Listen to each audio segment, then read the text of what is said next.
Help me to reach 2,000 subscribers. When my eyes opened, I thought the bathwater wrapping around me was warm. It wasn't. It was blood, my own.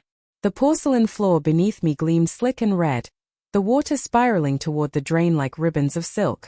My chest burned where the knife had plunged into me again and again, 17 times, I'd later find out.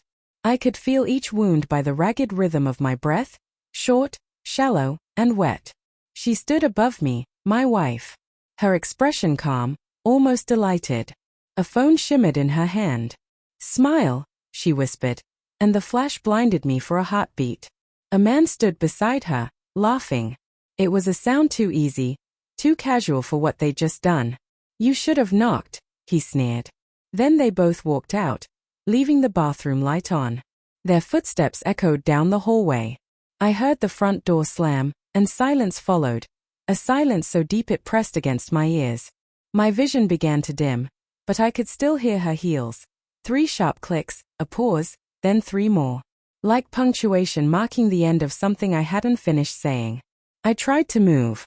My trembling fingers brushed against the cold floor until they found the edge of my phone beneath the cabinet. I hit a number. Just one. The only one that mattered. He answered instantly.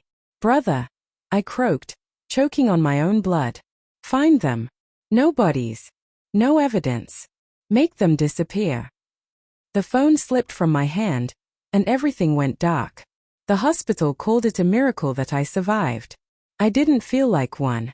They said it was a home invasion gone wrong. I didn't correct them.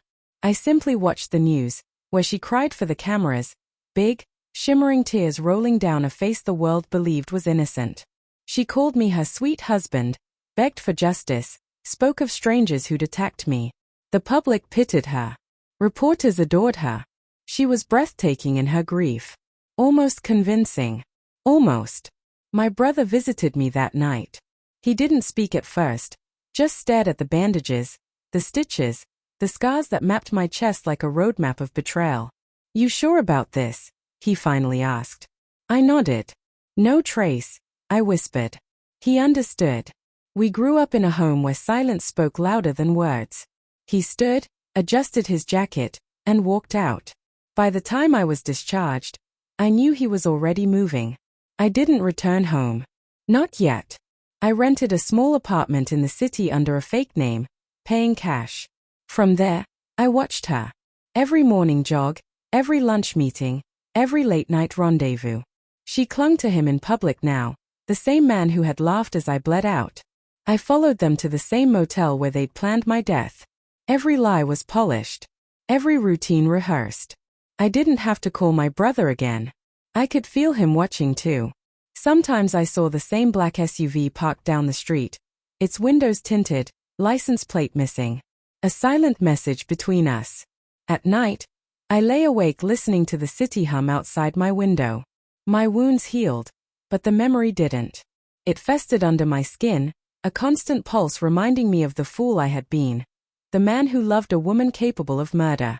Then came Thursday. I was reading when my phone buzzed. "It's done," my brother said. His voice was low, heavy.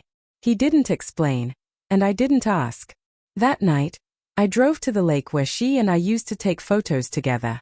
The air was cold, the water perfectly still. I slipped her wedding ring off my finger and tossed it into the dark. It sank fast, without a ripple. Then I pulled out the phone she'd used to record me bleeding out. Retrieved it the day I'd crawled from that house. Her final photograph glowed on the screen. Me naked, broken, dying in a pool of my own blood, her shadow cast over me. I deleted it slowly. One press. Gone. "You're nothing now," I whispered to the night. For the first time in months, it felt true.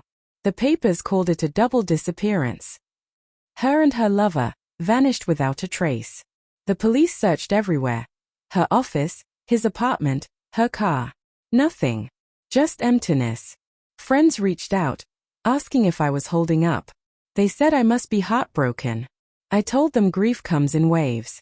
What I didn't say was that the tide had already turned. A week later, my brother visited. He said nothing, just set a small black flash drive on the table. "Just in case," he murmured. I never opened it. Some things don't need to be seen to be understood. He left without another word. That night, I poured a drink and sat in the silence. It was thicker than any scream, heavier than guilt itself. 6 months passed.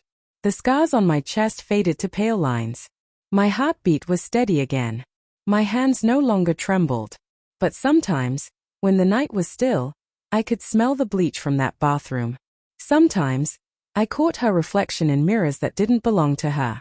But mostly, there was quiet now. I lived in it. I had become part of it, like a man finally stepping out of the storm but still tasting the rain. People say revenge doesn't bring peace. They are wrong. It brings balance. When I look in the mirror, I don't see a victim anymore. I see a man who finished what they started.